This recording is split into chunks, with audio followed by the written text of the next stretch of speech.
হযরতে ওমর রাদিয়াল্লাহু তাআলা আনহু নিয়মিত একটা দোয়া করতেন। প্রিয় ভাইয়েরা আমার, একটু কান খুলে শোনেন, খুব বেশি সময় ধরে কথা বলবো না, ইনশাআল্লাহ অল্প সময়ের মধ্যে আপনাদেরকে ছেড়ে দেব, মনোযোগ দিয়ে শোনেন। হযরতে ওমর রাদিয়াল্লাহু তাআলা আনহু নিয়মিত তিনি একটি দোয়া আল্লাহর কাছে করতেন, প্রার্থনা করতেন, আল্লাহুম্মা রযুকনি শাহাদাতান ফি সাবিলিক ওয়াজআল মাউতি ফি বালাদি রাসূলিক। আপনারাও আমার সঙ্গে পাঠ করেন, আল্লাহুম্মা রযুকনি শাহাদাতান ফি সাবিলিক ওয়াজআল মাউতি ফি বালাদি রাসূলিক। হযরত ওমর দোয়া করতেন, রব্বুল আলামিন, ইয়া রব্বাল আলামিন, আমাকে তুমি শাহাদাতের মৃত্যু দাও, আমাকে তুমি শাহাদাতের মৃত্যু দাও, আর নবীর মদিনায়, নবীর শহরে আমার মৃত্যু দাও।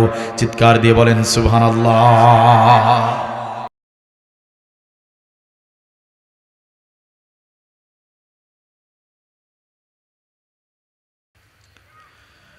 আউযু বিল্লাহি মিনাশ শাইতানির রাজীম। বিসমিল্লাহির রাহমানির রাহিম। ওয়ালা তাকুলু লিমান ইউকতালু ফি সাবিলিল্লাহি আমওয়াত বাল আহইয়াউ ওয়ালাকিন লা তাশউরুন। সাদাকাল্লাহুল আযীম। عن أبي ذر رضي الله تعالى عنه قال قلت يا رسول الله أي العمل أفضل؟ قال رسول الله صلى الله عليه وسلم الإيمان بالله والجهاد في سبيل الله. وعن عبد الله بن عباس أن رسول الله صلى الله عليه وسلم بعث معاذ بن جبل إلى اليمن فقال اتقي دعوة المظلوم فإنها ليس بينها وبين الله حجاب. رواه الترمذي. وقال تعالى في شان رسول الله صلى الله عليه وسلم إن الله وملائكته يصلون على النبي يا أيها الذين آمنوا صلوا عليه وسلموا تسليما. اللهم صل على محمد وعلى آل محمد كما صليت على إبراهيم وعلى آل إبراهيم إنك حميد مجيد. اللهم بارك على محمد وعلى آل محمد كما বারাকতা আলা ইব্রাহিম ওয়া আলা আলি ইব্রাহিম ইন্নাকা হামিদুম মাজিদ। বাংলাদেশের স্বনামধন্য চট্টগ্রাম জেলার ঐতিহ্যবাহী বাঁশখালী উপজেলার শেখেরখিল ইসলামী যুব কাফেলা ও আদর্শ পাঠাগারের উদ্যোগে আয়োজিত বিশাল সিরাতুন্নবী সাল্লাল্লাহু আলাইহি ওয়াসাল্লাম মাহফিলের সম্মানিত সুযোগ্য মান্যবর জনাব সভাপতি আল্লামা ইসহাক হুজুর সাহেব, প্রধান অতিথি হিসেবে উপস্থিত ছিলেন বাঁশখালী উপজেলা পরিষদের সম্মানিত সফল চেয়ারম্যান শাহজাদা অধ্যক্ষ মাওলানা জহিরুল ইসলাম সাহেব। বিশেষ অতিথি হিসেবে রয়েছেন অধ্যক্ষ মাওলানা মোহাম্মদ ইসমাইল সাহেব এবং মাওলানা মোহাম্মদ ইমরান বাচ্চু সাহেব। আজকের তাফসির মাহফিলের সম্মানিত বিশেষ মুফাসসির হিসেবে আলোচনা পেশ করেছেন আল্লামা হাফেজ শাহে আলম সাহেব।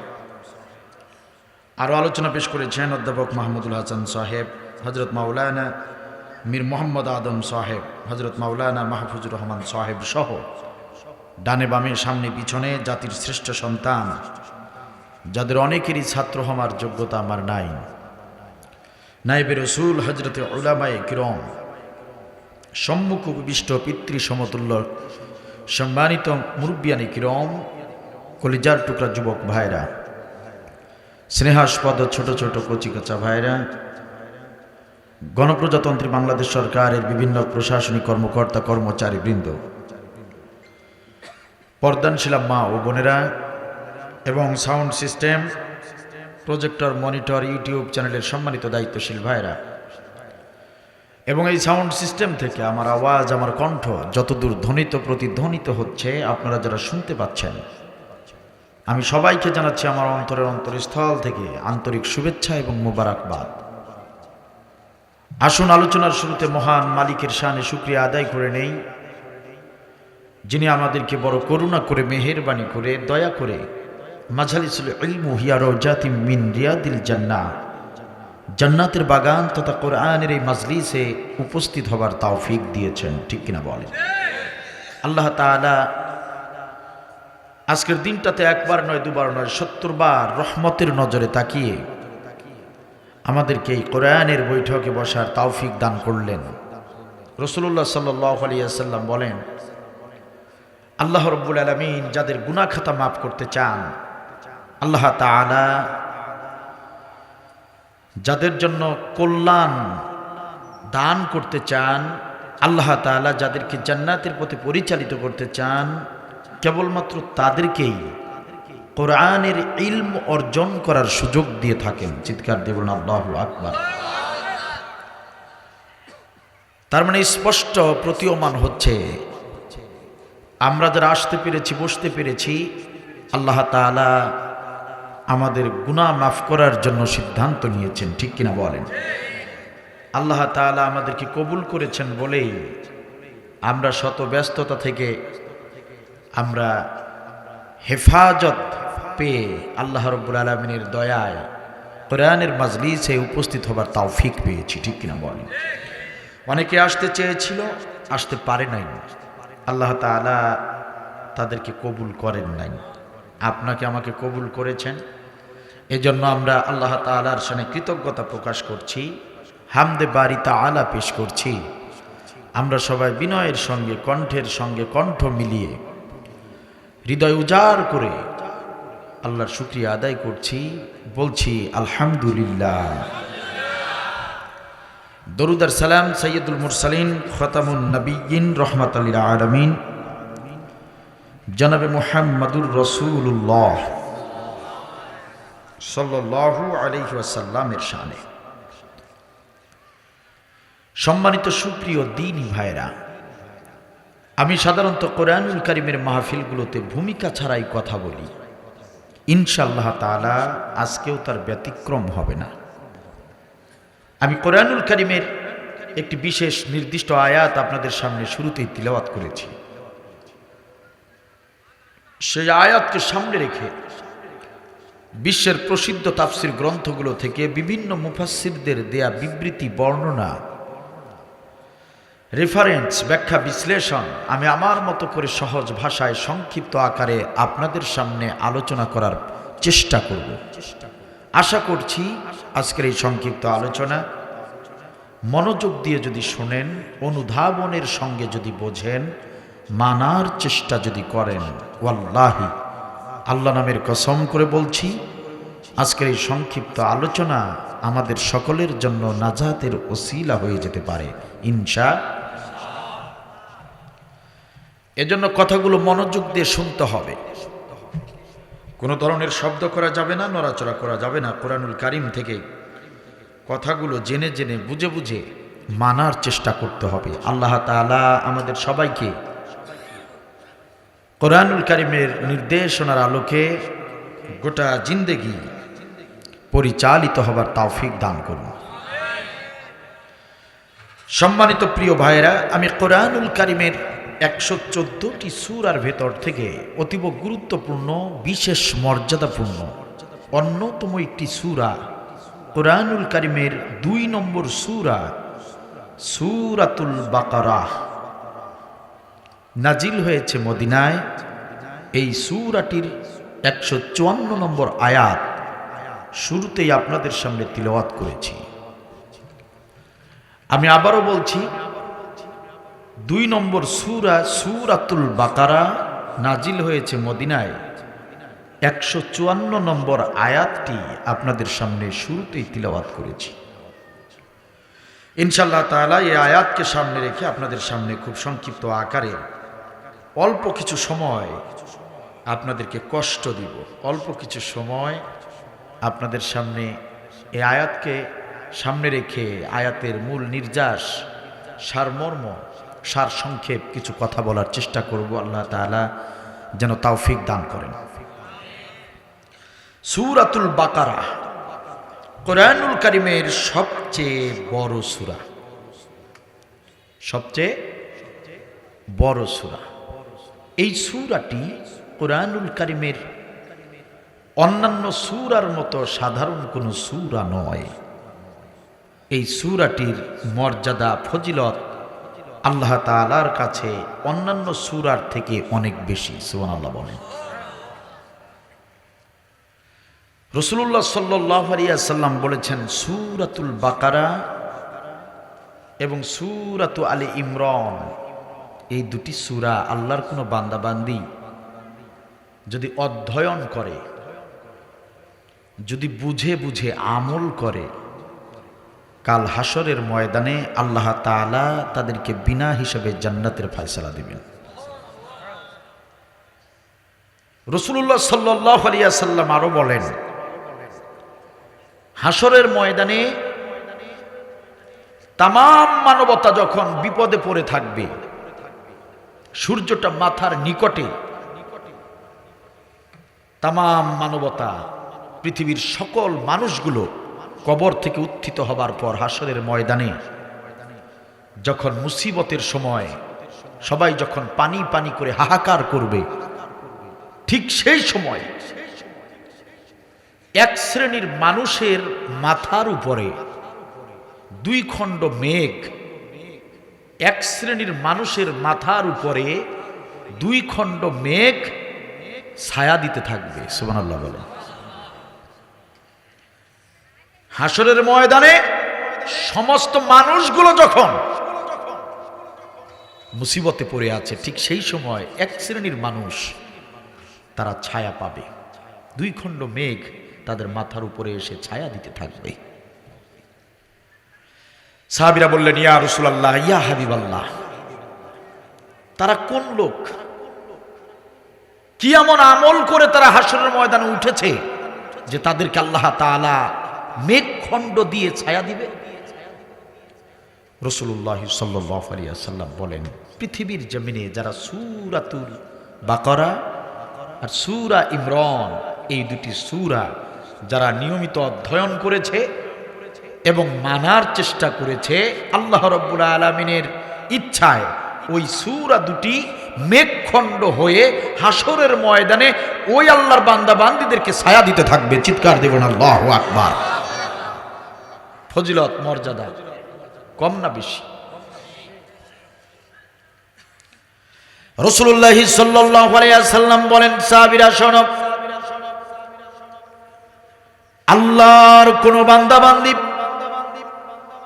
নিয়মিত যদি তার ঘরে বসে সূরাতুল বাকারা তিলাওয়াত করে, ও আমার সাহাবীরা শোনো, যদি কোনো ব্যক্তি তার বাড়িতে কোরআনুল কারীমের সূরা বাকারা নিয়মিত তিলাওয়াত করে, ওই বাড়িতে কখনো দুষ্ট প্রকৃতির জিন প্রবেশ করতে পারে না। জিন ভূত থেকে বাঁচতে চান, সূরা বাকারার বিকল্প আর কিছু নাই। সূরা বাকারা তিলাওয়াত করুন, বাসায় অধ্যয়ন করুন, কপাল খুলে যাবে। রাসূলুল্লাহ সাল্লাল্লাহু আলাইহি ওয়াসাল্লাম অনেক অনেক ফজিলত এসেছে। সূরা বাকারার ফজিলত সম্পর্কে যদি বলতে থাকি রাত শেষ হয়ে যাবে, ফজিলত শেষ হবে না। সুবহানাল্লাহ, অনেক ফজিলত। এই ফজিলতপূর্ণ সূরাটির একটি আয়াত, শুধুমাত্র একটি আয়াত আপনাদের সামনে আমি তিলাওয়াত করেছি। কোরআনুল কারীমে হাজার হাজার আয়াত, হাজার হাজার আয়াত থেকে আমি আপনাদের জন্য একটি আয়াত বাছাই করেছি। সে আয়াতকে সামনে রেখে কথা বলবো। নিশ্চয়ই যে আয়াতটি আপনাদের সামনে পেশ করেছি, এই আয়াতটিতে আল্লাহ তাআলার পক্ষ থেকে গুরুত্বপূর্ণ কোনো মেসেজ আছে, ঠিক কিনা বলেন? কারণ এত আয়াত থাকতে আমি কেন এই আয়াত আপনাদের সামনে তিলাওয়াত করলাম? কারণ তো একটা আছে, ঠিক কিনা বলেন? আসুন আমরা আল্লাহ রাব্বুল আলামিনের ভাষায় আমরা জেনে নেই সূরা বাকারার 154 নম্বর আয়াত। আল্লাহ তাআলা কি বলেছেন, কি মেসেজটা দিয়েছেন, আসুন আমরা আল্লাহ তাআলার ভাষায় শুনে নেই। আমার দিকে মনোযোগ দেন, আমার দিকে তাকান, নড়াচড়া বন্ধ করেন। আমার আলোচনায় মধু নাই, মিষ্টি নাই। আমার আলোচনায় গান নাই, ফান নাই, কমেডি নাই, হাসাহাসি নাই, নাচানাচি নাই। কথা হবে কোরআন থেকে। ভয় করি না শত্রু দেখে।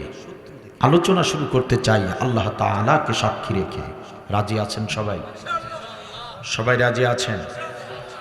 একটু কষ্ট করে আলোচনা শুনতে হবে। রাজি আছেন? দেখেন আল্লাহ কি বলেছেন। আল্লাহ তাআলা বলেন, আমার দিকে তাকান। আল্লাহ তাআলা বলেন, ওয়ালা তাকুলু লিমান ইউকতালু ফি সাবিলিল্লাহি আমওয়াত। তোমরা তাদেরকে মৃত বলো না যাদেরকে হত্যা করা হয়, নিহত করা হয় আল্লাহর পথে। আল্লাহর পথে যারা নিহত হয়, আল্লাহর জমিনে আল্লাহর দ্বীনকে প্রতিষ্ঠিত করার জন্য চেষ্টা করতে গিয়ে যারা নিহত হয়, তোমরা তাদেরকে মৃত বলো না।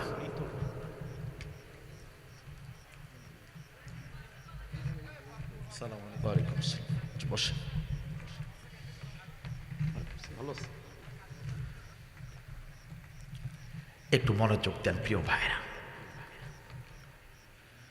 তোমরা তাদেরকে মৃত বলো না যারা আল্লাহর পথে নিহত হয়। মৃত বলো না, মৃত বলা যাবে না। কথা কার? আল্লাহ রাব্বুল আলামিন বলেন, বাল আহইয়াউ ওয়ালাকিন লা তাশউরুন।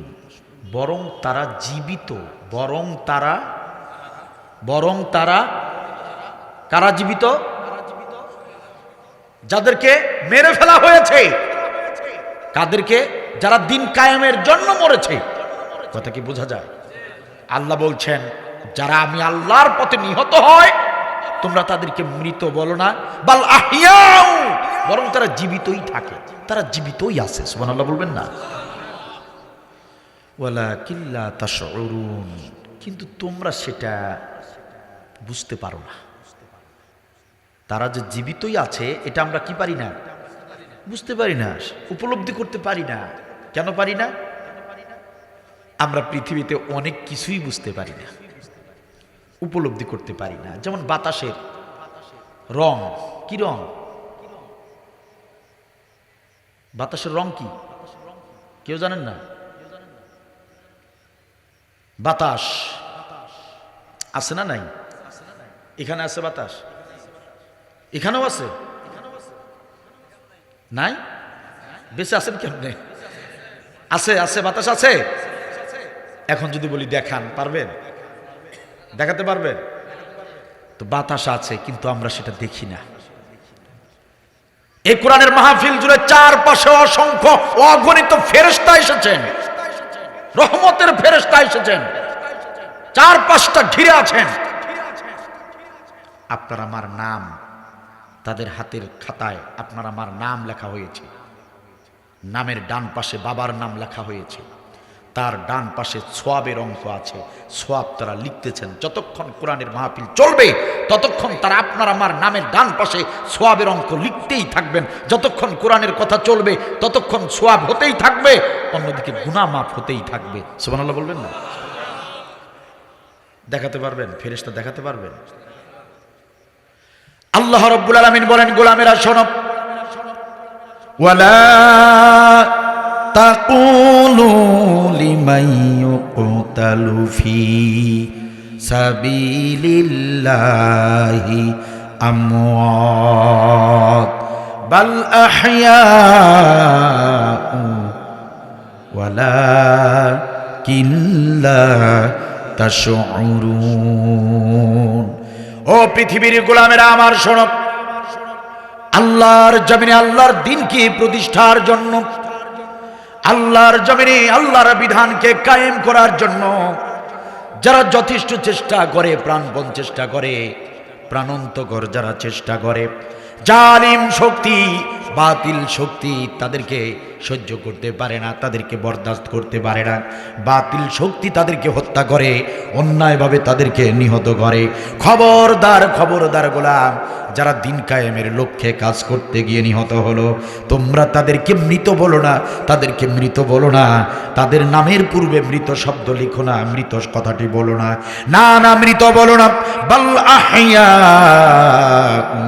বরং তারা জীবিতই থাকে। ওয়ালাকিন লা তাশউরুন, কিন্তু তোমরা সেটা বুঝতে পারো না, তোমাদের সেই অনুধাবন শক্তি দেওয়া হয় নাই। আমরা পৃথিবীতে বাস করি, বাতাসের অনুধাবন, বাতাস যে আছে উপলব্ধি করতে পারি, কিন্তু বাতাস তো আমরা চোখে দেখি না।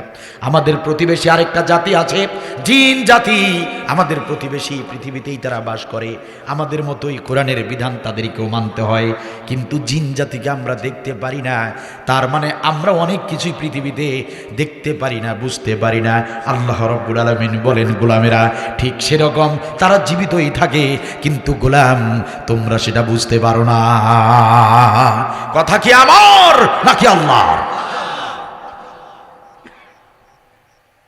এই কুরআনুল কারিমে নবীদের মৃত্যুকে মৌত শব্দ ব্যবহার করে তাদেরকে মৃত বলা হয়েছে। কথা কি বুঝতেছেন আপনারা? আমি আপনাদের ভাষা খুব কম বুঝি, আঞ্চলিক ভাষাটা, কিন্তু আমার ভাষা তো আপনারা বুঝতেছেন নাকি? আলহামদুলিল্লাহ। কুরআনুল কারিমে নবীদের মৃত্যুর কথা আছে। নবীদের মৃত্যুকে আল্লাহ মৃত্যু বলেছেন, মৌত শব্দ ব্যবহার করেছেন। কিন্তু আপনারা জেনে খুশি হবেন, অবাক হবেন, নবীদের মৃত্যুকেও মৃত্যু বলা যায়। নবীদের মৃত্যুকে মৃত্যু বলা যায়, আল্লাহ বলেছেন। নবী মারা গিয়েছেন এটা বলা যাবে কি? বলা যাবে, হ্যাঁ বলা যাবে। আল্লাহ বলেছেন নবী মৃত্যুবরণ করেছেন, নবী মৃত্যুবরণ করেছেন। সুলাইমান নবী মৃত্যুবরণ করেছেন, কোরআনে আছে না নাই? আল্লাহ বলছেন মৃত্যুবরণ করছেন। কিন্তু দেখেন, নবীর মৃত্যুকে মৃত্যু বলা যাবে, কিন্তু যারা দিন কায়েমের জন্য নিহত হয় আল্লাহ বলছেন তাদেরকে মৃত বলা যাবে না। সুবহানাল্লাহ বলবেন না? কি মনে করলেন? সাধারণ কোনো বিষয় মনে করলেন? এটা কি মর্যাদা, কি সম্মান আল্লাহ দিলেন। যারা দিন কায়েমের জন্য মারা যাবে তাদেরকে তোমরা মৃত বলো না। আরেক আয়াতে এসেছে, আল্লাহ তাদেরকে রিজিক দান করেন। সুবহানাল্লাহ বলবেন। তারা খায়, তাদেরকে খাওয়ানো হয়। সম্মানিত ভাইয়েরা আমার, শাহাদাতের মৃত্যুর চেয়ে মুমিনদের জন্য চূড়ান্ত বড় কোনো সফলতা হতে পারে না।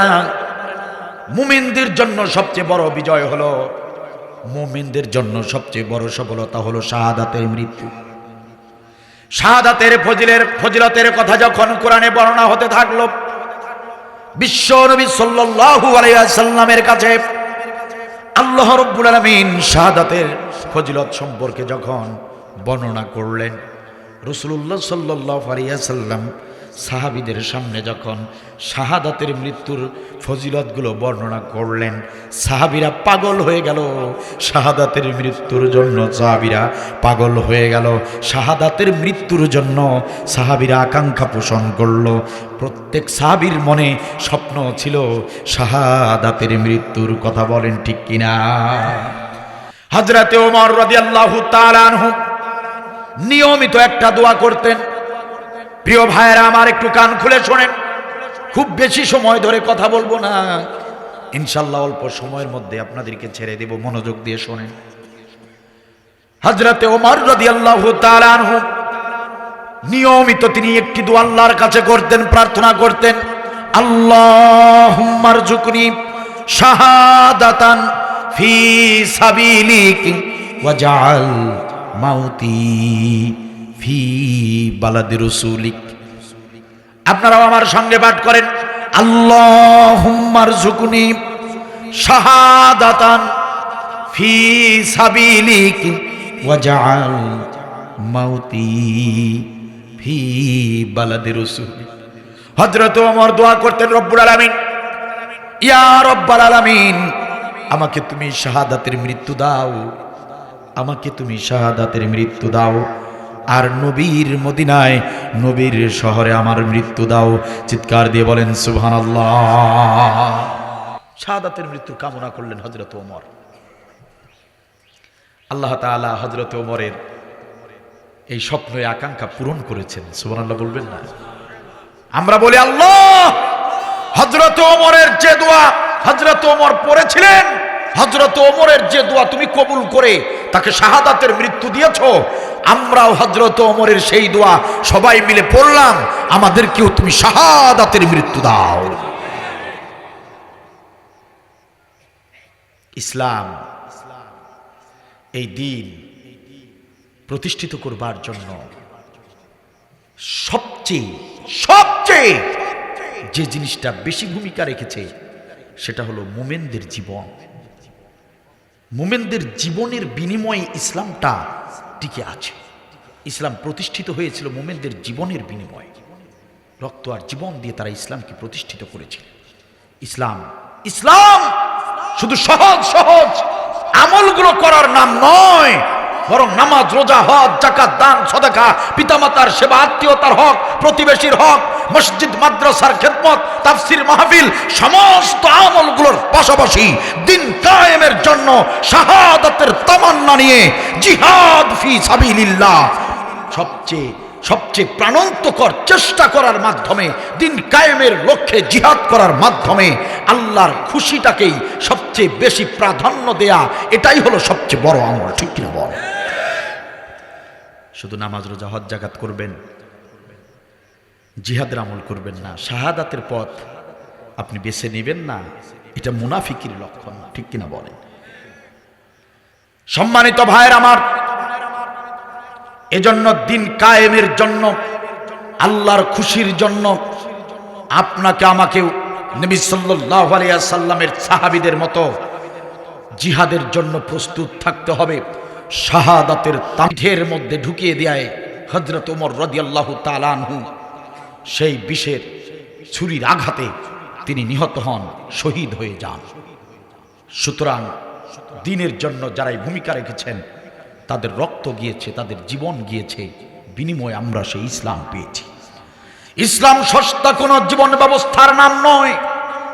এই দ্বীনের জন্য, ইসলামের জন্য হযরত ওসমান রাদিয়াল্লাহু তাআলা আনহুকে জীবন দিতে হয়েছে। তিনি কোরআন তিলাওয়াত করছেন, কোরআন তিলাওয়াতরত অবস্থায় হযরত উসমানকে জবাই করে দেওয়া হয়। সুতরাং দ্বীনের পথে রক্ত দেওয়া, জীবন দেওয়া এটা নতুন কিছু নয়, অতীতেও হয়েছে, এখনো হচ্ছে, কিয়ামত পর্যন্ত হবে। ঠিক কিনা বলেন? এই দ্বীনের পথে, ইসলামের পথে, দ্বীনের পথে ভূমিকা রাখতে গিয়ে হযরতে আলী রাদিয়াল্লাহু তাআলা আনহু জীবন দিয়েছেন। হযরতে আমির হামজা জিহাদের ময়দানে, উহুদের ময়দানে কাফেরদেরকে কতল করলেন। এক একটাকে কাফেরকে এক একটা কতল করে করে জাহান্নামে পাঠালেন। এক সময় তিনিও শহীদ হয়ে গেলেন।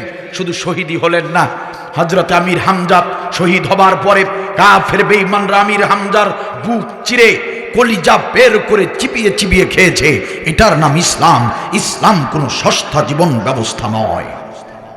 সম্মানিত ভাইয়ের আমার, এই ইসলামের জন্য নবী রাসূলদের উপর নির্যাতন হয়েছে, অসংখ্য নবীদেরকে হত্যা করা হয়েছে।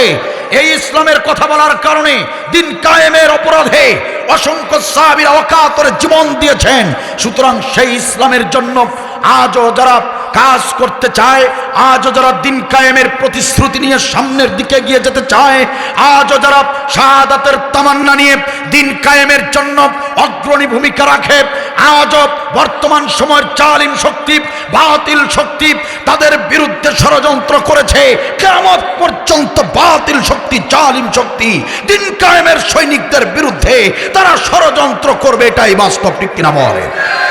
প্রশ্ন করতে চাই, চট্টগ্রাম জেলার মুসলমানেরা, বাঁশখালী উপজেলার মুসলমানেরা প্রশ্ন করতে চাই, সেই দিন কায়েমের পথে আমাদেরকে যদি অগ্রণী ভূমিকা রাখতে হয়, আর সেই কারণে যদি আমাদেরকে বাড়ি ঘর ছেড়ে রাজপথে দাঁড়াতে হয়, যদি জিহাদের ময়দানে ছুটে যেতে হয়, যদি সমস্ত কিছু ত্যাগ করে বিন্দু বিন্দু শরীরের রক্তকণা জমিনে ভিজাতে হয়, যদি জীবনটাকে বিলিয়ে দিতে হয়, কারা কারা দিন কায়েমের জন্য শরীরের রক্ত দিয়ে শাহাদাতের অমীয় পেয়ালা পান করতে রাজি আছেন? দুহাত তুলে আল্লাহকে দেখান।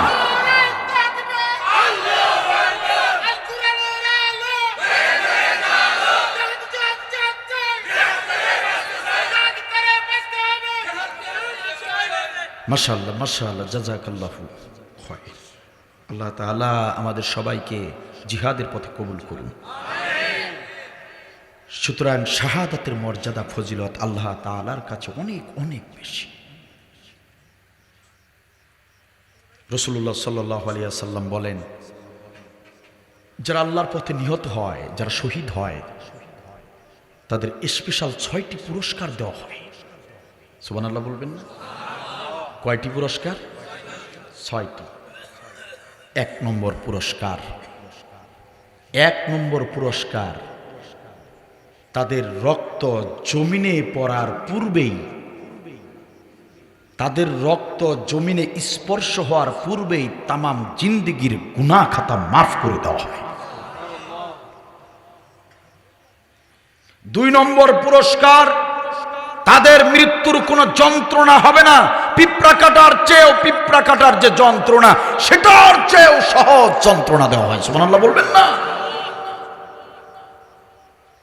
3 নম্বর পুরস্কার, তাদের মৃত্যুর সময় তাদের জান্নাতের অবস্থান, যে জান্নাতে তাদেরকে রাখা হবে, মৃত্যুর পূর্বেই তাদের চোখের সামনে সেই জান্নাতের অবস্থান দেখানো হয়। সুবহানাল্লাহ বলবেন?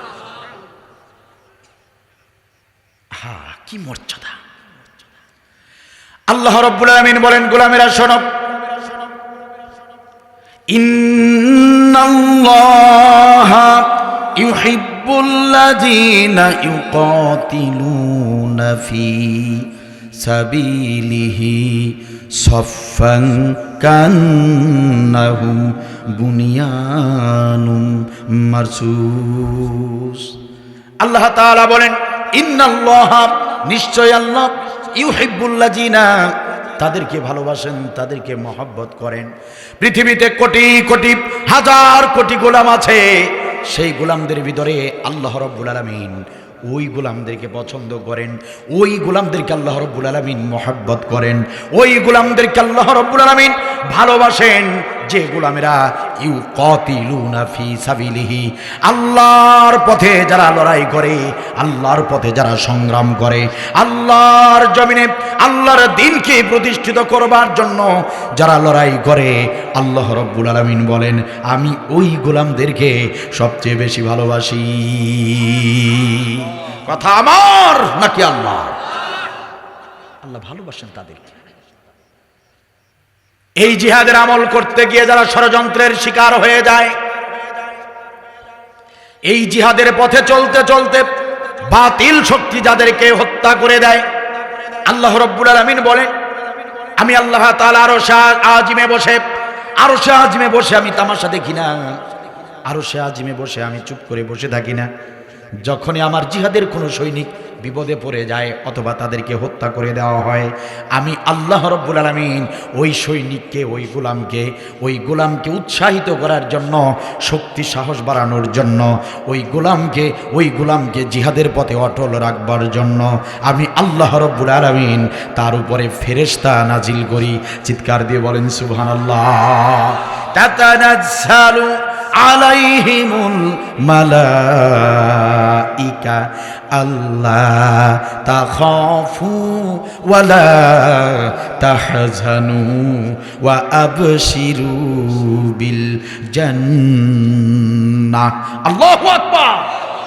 আল্লাহ বলেন আমি ফেরেশতা নাজিল করি। ফেরেশতা এসে বলে ওরে সলিমউদ্দিন, কলিমউদ্দিন, আব্দুল বারী, চিন্তা করো না, হতাশ হয়ো না। সারা পৃথিবীর মানুষ তোমাকে গালি দিতে পারে, সারা পৃথিবীর মানুষ তোমাকে রাজাকার বলতে পারে, সারা পৃথিবীর মানুষ তোমাকে জঙ্গি বলে ডাকতে পারে, সারা পৃথিবীর মানুষ তোমাকে ধর্ষণকারী বানাতে পারে, সারা পৃথিবীর জালিমরা তোমাকে অপরাধী বানাতে পারে, সারা পৃথিবীর জালিম শক্তি, বাতিল শক্তি তোমার বিরুদ্ধে শাহবাগের মঞ্চে স্লোগান দিতে পারে, সারা পৃথিবীর হাজারো লক্ষ কোটি জালিমেরা তোমাকে অপরাধী বলতে পারে, তোমার মুখে থুতু দিতে পারে। চিন্তা করো না রে, চিন্তা করো না আল্লাহর গোলাম, চিন্তা করার কোনো কারণ নাই। আল্লাহর পক্ষ থেকে আমরা ফেরেশতা এসেছি। আল্লাহ তাখাফু ওয়ালা তাহজানু, কোনো ভয় নাই, কোনো চিন্তা নাই। ওয়া আবশিরু বিল জান্নাহ, আল্লাহর পক্ষ থেকে, আল্লাহর গোলাম, জান্নাতের সুসংবাদ গ্রহণ করো। সুবহানাল্লাহ বলবেন না? আল্লাহর পক্ষ থেকে জান্নাতের সুসংবাদ, কুনতুম তুআদুন, যে জান্নাতের ওয়াদা আল্লাহ করেছেন সেই জান্নাতের সুসংবাদ গ্রহণ করো। সুবহানাল্লাহ বলবেন না?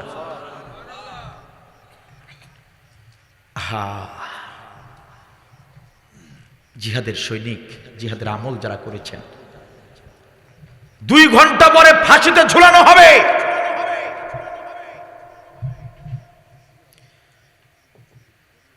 দিন কায়েমের পথে যারা শহীদ হয় তাদের দিকে তাকিয়ে দেখুন কি অবস্থা। যাকে 2 ঘন্টা পরে ফাঁসিতে ঝুলানো হবে,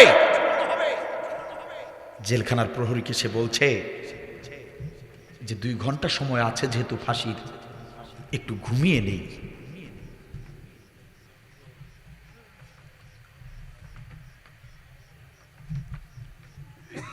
মনোযোগ আছে কি? আমার দিকে তাকান। এটা সাধারণ কোনো বিষয় নয়। যাকে 2 ঘন্টা পর ফাঁসিতে ঝুলানো হবে সে ঘুমাবে। সত্যি সত্যি তাই, তিনি ঘুমালেন। ঘুম থেকে জাগলেন, নামাজ আদায় করলেন।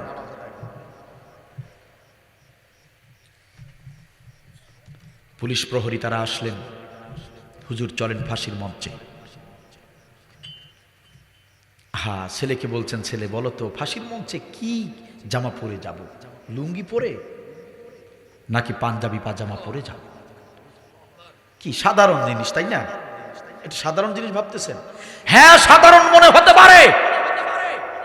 এখন আমি বলছি, আপনারা শুনছেন, এই মুহূর্তে সাধারণ হতে পারে। একটাবার নিরালায়, নিভৃতে, নির্জনে একাকী বসে চোখটা বন্ধ করে ভেবে দেখুন তো, এটা সাধারণ কোনো কথা নাকি? যাকে 2 ঘন্টা পর ফাঁসিতে ঝুলানো হবে সে ঘুমায় কেমনে? কিভাবে নিশ্চিন্তে সে ঘুমাবে? ঘুম কেমনে ধরবে? একবার ভেবে দেখেন তো।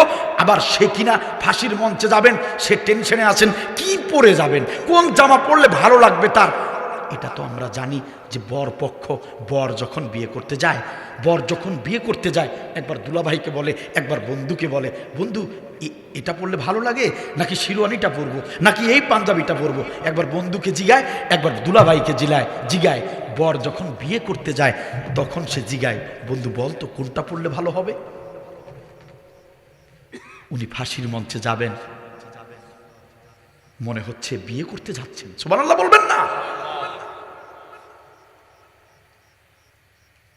ছেলে বললেন, আব্বাজান সারা জীবনের তামান্না, সারা জীবনের আপনার আশা শাহাদাতের মৃত্যু, আপনার তো আজ সফলতার দিন। আজ তো আপনি সফল হতে চলছেন,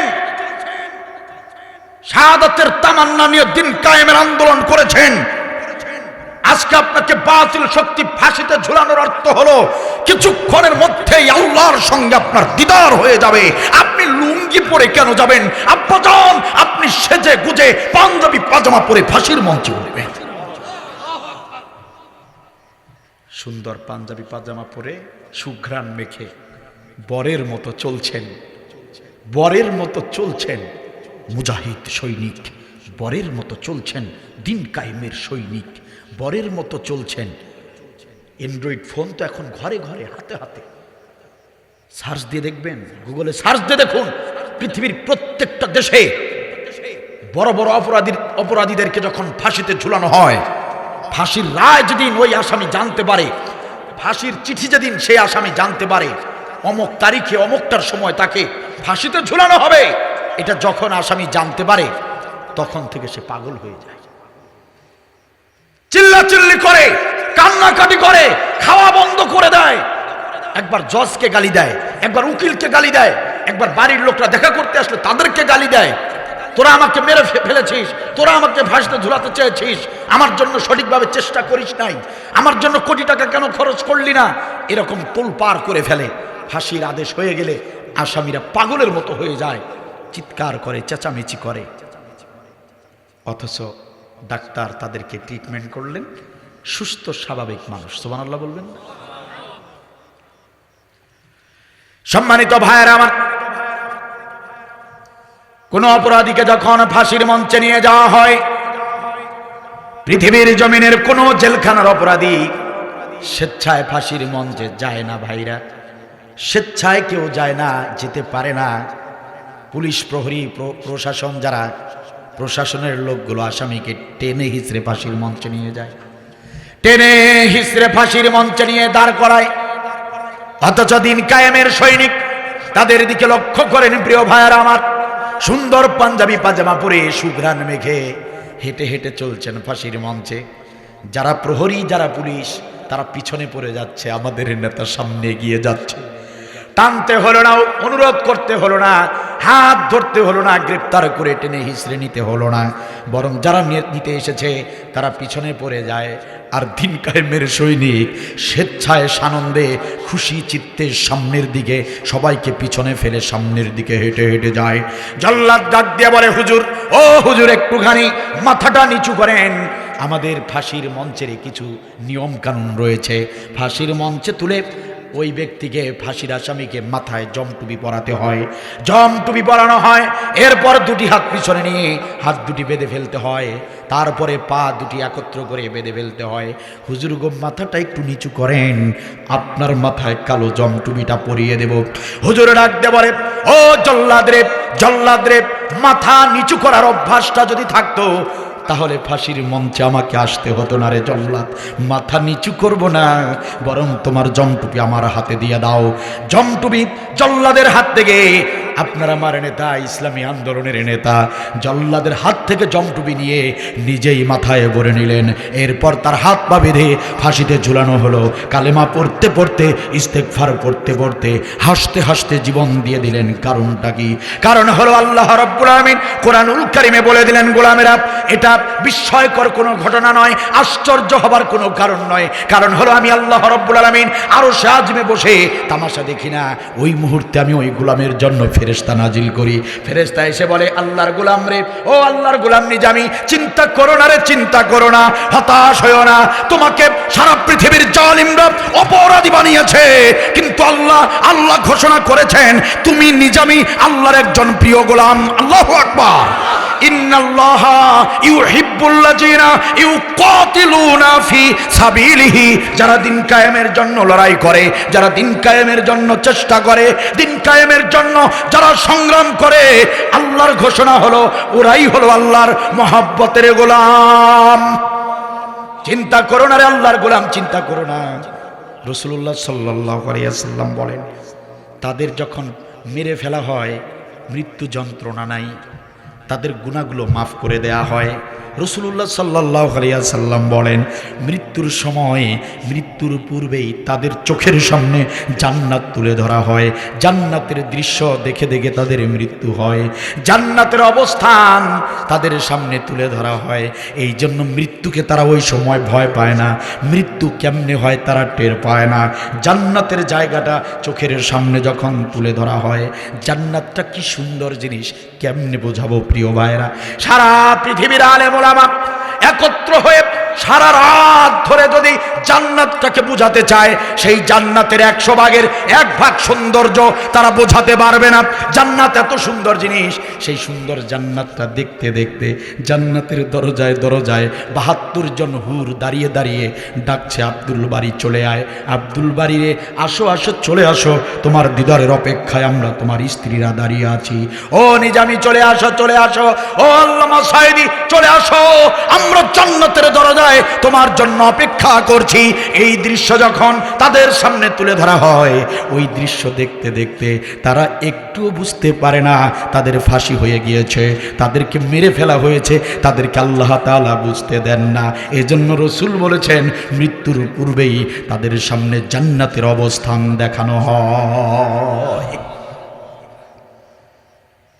এর চেয়ে বড় পুরস্কার আর কি হতে পারে? শাহাদাতের মৃত্যু। আর মরতে তো হবেই। আমার জাতির লোকেরা মৃত্যুকে এত বেশি ভয় পায়, যে কারণে জাতির উপরে বারবার জালিম শাসক এই জাতির উপরে চড়ে বসে চাবুক পেটা করেছে।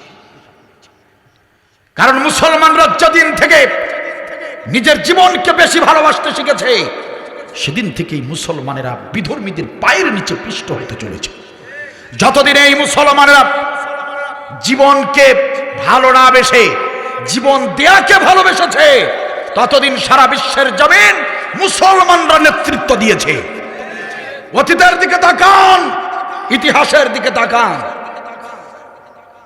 ইসলামের অনুসারীরা জীবন দেওয়ার জন্য পাগল ছিল, জীবন দেওয়ার জন্য, জীবন বাঁচানোর জন্য নয়। জীবন বাঁচা ফরজ। কে বলেছে আপনাকে জীবন বাঁচানো ফরজ? আল্লাহর পথে জীবন দেয়া ফরজ। জিহাদের পথ ছেড়ে দিয়েছে জাতি, এ জাতি জিহাদের পথ ছেড়ে দিয়েছে, এ জাতি জীবনের মায়ায় পড়ে গিয়েছে। জীবনের মায়ায় পড়ে লাভ নাই, নির্দিষ্ট দিনক্ষণ অনুযায়ী তো আপনার মৃত্যু হবে। কিসের জীবনের এত ভালোবাসা? মরতে তো হবেই, একটা সেকেন্ড এদিক সেদিক হবে না, মরতে তো হবেই। সেই মৃত্যুটা সড়ক দুর্ঘটনায় না হয়ে, সেই মৃত্যুটা মদ খেয়ে গাঁজা খেয়ে কলিজা নষ্ট করে মৃত্যুটা না হয়ে, সেই মৃত্যুটা জ্বরের মধ্যে, অসুস্থতার মধ্যে কিডনি পচা রোগ না হয়ে, সেই মৃত্যুটা যদি শাহাদাতের মৃত্যু হয়, এই মৃত্যুর যে সফলতা আর কি হতে পারে? শিক্ষা গ্রহণ করুন, কোরআনের কাছে ফিরে আসুন, ফিরে আসুন কোরআনের পথে। আমার জাতির লোকেরা যদি কোরআনের কাছে ফিরে না আসে, অতীতের মতো বারবার যদি আমার জাতির লোকেরা ভুল করে, তাহলে যে জালিমরা বাংলাদেশ ছেড়ে পালিয়েছে, তার চেয়ে 100 গুণ বড় জালিম আপনার আমার কাঁধে চড়ে আবারও চাবুক পেটা করবে, এতে কোনো সন্দেহ নাই। শিক্ষা গ্রহণ করুন, কোরআনের কাছে ফিরে আসুন। কারণ কোরআন ছাড়া বিকল্প আর কোনো পথ আমাদের খোলা নাই। কোরআন ছাড়া মানুষের তৈরি করা আইন, মানুষের তৈরি করা মতবাদ কোনো কালেই কোনো জাতিকে শান্তি দিতে পারে নাই, পারবেও না। সুতরাং কোরআনের কাছে আসুন, কোরআনের নির্দেশনা অনুযায়ী প্রত্যেকটা জায়গায় অ্যাপ্লাই করুন, কোরআনকে ফলো করুন। সম্মানিত ভাইয়েরা আমার, আপনারা যদি ভুটানের জমিনে বেড়াতে যান তাহলে দেখতে পারবেন ভুটানের চারপাশে শুধু পাহাড় আর পাহাড়। যদি চীন দেশে ঘুরতে যান দেখতে পারবেন চীনের অলিতে গলিতে শুধু ইঞ্জিনিয়ার। আর যদি ব্রাজিলের জমিনে ঘুরতে যান ব্রাজিলের অলিতে গলিতে দেখতে পাবেন শুধু ফুটবলার। দুঃখজনক হলেও সত্য, প্রিয় মাতৃভূমি বাংলাদেশ, এই দেশের অলিতে গলিতে যান দেখতে পাবেন শুধু চোর আর বাটপার। এই চোর বাটপারের বাংলাদেশটাকে যদি ইনসাফ ভিত্তিক একটি রাষ্ট্রে পরিণত করতে চান, এই চোর বাটপার দুর্নীতিবাজ সুদখোর ঘুষখোরের বাংলাদেশটাকে যদি একটি আদর্শ রাষ্ট্রে পরিণত করতে চান, আর কোনো পথ খোলা নাই, একটাবার কোরআনের সংবিধান দরকার। কিতাবুন আনজালনাহু ইলাইকা লিতুখরিজান নাসা মিনাজ জুলুমাতি ইলান নূর। আল্লাহ রাব্বুল আলামিন বলেন, গোলামেরা, ও গোলামেরা শোনো, কোরআনুল কারীম আমি এমনি এমনি তোমাদের প্রতি নাজিল করি নাই। কোরআনুল কারীম আমি এর জন্য নাজিল করেছি, এই কোরআনুল কারীমের কাজ হলো, এই কোরআনুল কারীম সমাজের জাহিলিয়া বলতে যত অন্ধকার রয়েছে, সমাজের সমস্ত সুদ ঘুষ দুর্নীতির সমস্ত অন্ধকারাচ্ছন্ন সমাজটাকে দূরীভূত করে মোচন করে দিয়ে এই কোরআনুল কারীম গোটা সমাজটাকে আলোর দিকে নিয়ে যেতে পারে। এই কোরআনুল কারীম অজ্ঞতা মূর্খতা থেকে মানুষদেরকে জ্ঞানের দিকে, বিজ্ঞানের দিকে নিয়ে যেতে পারে। এই কোরআনুল কারীমের কাজ হলো তামাম মানবতাকে জাহান্নামের পথ থেকে ধরে ধরে জান্নাতের পথ দেখাতে পারে।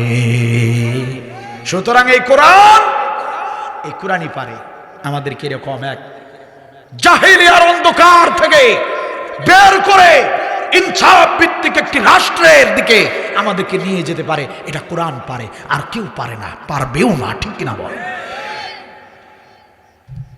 এজন্য জাতিকে সজাগ হতে হবে, শিক্ষা নিতে হবে।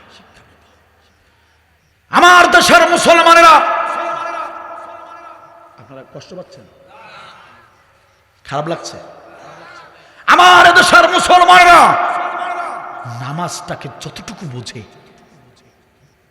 যতটুকুই বোঝে, রমজানের রোজাটাকে যতটুকু বোঝে, যতটুকু গুরুত্ব দেয়, হজ ব্রত পালন করাকে যতটুকু বোঝে, যতটুকু গুরুত্ব দেয়, আমার দেশের মুসলমানেরা ততটুকু যদি জিহাদের আমলটা বুঝতো, শাহাদাতের এই পথটাকে যদি বুঝতো, এই দেশের 53 বছর সময় লাগতো না।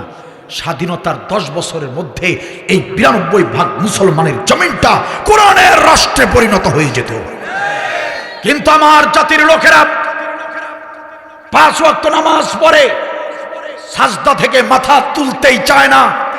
কপালে কালো দাগ ফেলেছে, কপালে কালো দাগ ফেলে দাও ওই চাচা মিয়া, একবারের জায়গায় 3 বার হজ করা ওই চাচা মিয়া, যে চাচা মিয়া আল্লাহর বিধান মতো রুকুর সময় রুকু করে, সাজদার সময় সাজদা করে, যে চাচা মিয়া 7 লক্ষ টাকা খরচ করে হজ ব্রত পালন করে, আল্লাহর হুকুম আহকাম মেনে হজ করে বাংলাদেশে আসে, আমার সেই দিনী ভাই, যে ভাই মাহে রমজানে রোজা রাখে আল্লাহর বিধান মতো, ইফতারের 5 সেকেন্ড আগে পিস্তল যদি ঠেকিয়ে বলা হয় সলিমউদ্দিন রোজা ভেঙে ফেল, নয়তো গুলি করে মারবো, সলিমউদ্দিন বলে মারলে মেরে ফেলো, কিন্তু ইফতারের 1 সেকেন্ড সময় আগেও আমি ইফতার করব না, রোজা ভঙ্গ করব না।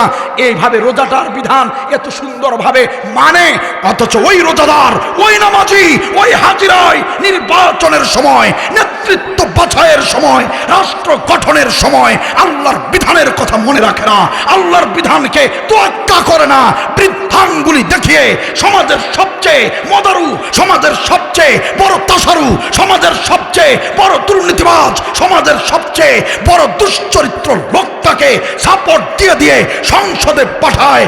এই কারণে এই জাতির কপালে আগুন লেগেছে। কথা বলেন ঠিক কিনা? নামাজ, রোজা, হজ, যাকাতে তুমি আল্লাহর বিধান মানো, অথচ সব ফরজের বড় ফরজ, সব আমলের বড় আমল জিহাদ। যে কোরআনে নামাজকে ফরজ করা হয়েছে, যে কোরআনে রোজাকে ফরজ করা হয়েছে, হজ যাকাতকে ফরজ করা হয়েছে, একই কোরআনে সবচেয়ে বেশি গুরুত্ব দিয়ে ফরজ করা হয়েছে জিহাদ। সেই জিহাদের বেলায় নামাজি প্রিয় ভাই আমার, সেই জিহাদের বেলায় হাজি ভাই আমার, জিহাদের বেলায় সে আমল তো নিজে করো না, যারা করে তাদের নাম লিখে লিখে থানায় জমা দিয়েছ, তাদের নাম লিস্ট করেছ, নিজেও জিহাদের আমল করো নাই। যারা জিহাদের আমল করেছে তাদের দোকানপাটে তালা লাগিয়ে দিয়েছ, তাদের চাকরি থেকে বহিষ্কার করেছ, তাদের বিরুদ্ধে ষড়যন্ত্র করেছ, তাদের বিরুদ্ধে গালাগালি করেছ, অপবাদ দিয়েছ, সমালোচনা করেছ। কি ভেবেছ নামাজ রোজা নিয়ে জান্নাতে যাবা? ওয়াল্লাহি, আল্লাহ নামের কসম করে বলছি, জিহাদের বিরোধিতা করে, দিন কায়েমের বিরোধিতা করে যদি কোনো ব্যক্তি জান্নাতে যায়, আল্লাহর কোরআন মিথ্যা হয়ে যাবে। নাউজুবিল্লাহ। এর চেয়ে আর কি বলবো? জিহাদের বিরোধিতা করে কেউ জান্নাতে যেতে পারবে না, কথা আমার নয়। সূরা মুহাম্মাদের 1 নম্বর খুলে দেখুন, সদ্দু আন ওয়া সদ্দু আন সাবিলিল্লাহি আদাল্লা আমালাহুম। আল্লাহ বলেন, আল্লাহর পথে যারা বাধা দেয়, বিরোধিতা যারা করো, আদাল্লা আমালাহুম, আমি আল্লাহ তাদের সমস্ত আমল বরবাদ করে দেই। নাউজুবিল্লাহ। সমস্ত আমল বরবাদ। আর আমি এটা হাদিস নয়, এটা সাধারণ কোনো কিতাবের কথা নয়। এই পৃথিবীতে এমন একটা জিনিস আপনি খুঁজে পাবেন না যেখানে ভেজাল নাই, একটা জিনিস বাদে, সেটা হচ্ছে কোরআন। সেটা কি? এটার মধ্যে কোনো ভেজাল আছে? কথা কার? কথার 19-20 হবে? নড়াচড়া হবে? আল্লাহর বক্তব্য সুস্পষ্ট বক্তব্য। দিন কায়েমের বিরোধিতা করবা, আদাল্লা আমালাহুম। 40 বছর ধরে নামাজ পড়ছো না, 30 বছর ধরে রোজা রাখছো না, 3 বার হজ করছো না, সব ধ্বংস, সব ধ্বংস। কথা কি আমার নাকি আল্লাহ?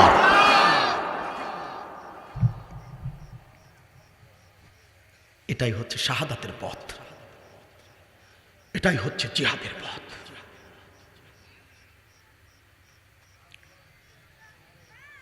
সম্মানিত ভাইয়েরা আমার, 24 বছরের টকবগে যুবক হযরতে হানজালা রাদিয়াল্লাহু তাআলা আনহু বিয়ে করলেন। নববধূকে নিয়ে ঘরে ঢুকেছেন বাসর রাত। ও আমার বাঁশখালী উপজেলার যুবক ভাইয়েরা শোনেন, আব্দুল বারীর সঙ্গে জীবনে আর কখনো দেখা হবে কিনা কোনো গ্যারান্টি ওয়ারেন্টি নাই। এই যে বসে বসে আছি, বসা থেকে উঠে দাঁড়াতে পারবো এটার কোনো নিশ্চয়তা আমাদের নাই। বাসায় পৌঁছতে পারবো কোনো গ্যারান্টি নাই। হতে পারে আজকের এই আলোচনা আপনার আমার জীবনের শেষ আলোচনা। জীবনের শেষ আলোচনা হিসেবে অনুধাবনের সঙ্গে কথাগুলো শুনে যান। আল্লাহকে সাক্ষী রেখে বলতেছি প্রিয় ভাইরা, অনুধাবনের সঙ্গে বুঝে শুনে যদি আমলটা করতে পারেন, আজকের এই কোরআনের মাহফিলটা আমাদের জন্য হাসরের ময়দানে নাজাতের ওসিলা হয়ে যেতে পারে। টকবগে যুবক হযরতে হানজালা 24 বছরের যুবক স্ত্রীর সঙ্গে রাতের বেলা বাসর করলেন। ফজরের ওয়াক্তের সময় পবিত্রতা অর্জন করে ফজরের সালাত আদায় করে তিনি আবার স্ত্রীর সঙ্গে মিলিত হলেন। আবারও তিনি স্ত্রীর সঙ্গে মেলামেশা করলেন। গোসল আবার ফরজ হয়ে গেল। সকালবেলা হযরতে হানজালার কানে শব্দ পৌঁছে গেল, কে বা কারা যেন বাহির থেকে বলতেছে, প্রাণের মহব্বতের কলিজার টুকরা নবী আর বেঁচে নাই। উহুদের ময়দানে নবীকে কাফেররা কতল করে ফেলেছে। চিৎকার করে করে, কান্না করে করে কে যেন বলে গেল, নবী আর বেঁচে নাই।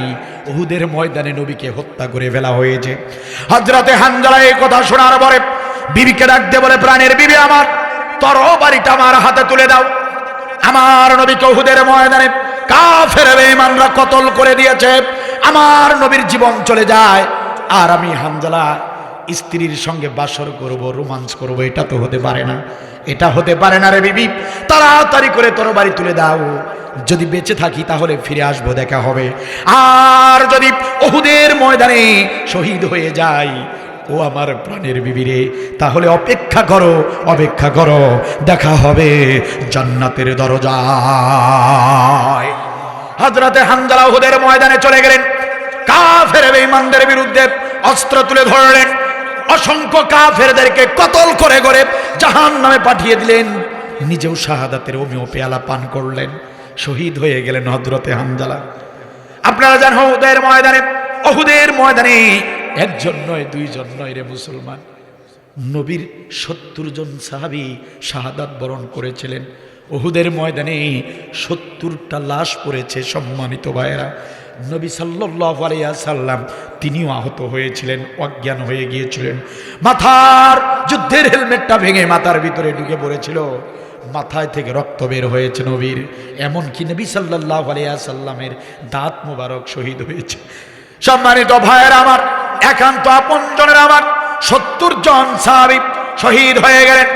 নবী সাল্লাল্লাহু আলাইহি ওয়াসাল্লাম সাহাবীদেরকে বললেন, সাহাবীরা আমার, যারা শহীদ হয়েছে শহীদগুলোকে, শহীদের পরিবারের লোকজন আসলে লাশগুলোকে হস্তান্তর করে দিও, আর বলে দিও শহীদদের কিন্তু গোসল করানো যাবে না, বলে দিও শহীদদের যেন গোসল করানো না হয়, শহীদদেরকে যে অবস্থায় শহীদ হয়েছে সেই অবস্থায় তাদেরকে দাফন করা হবে। সুবহানাল্লাহ বলে।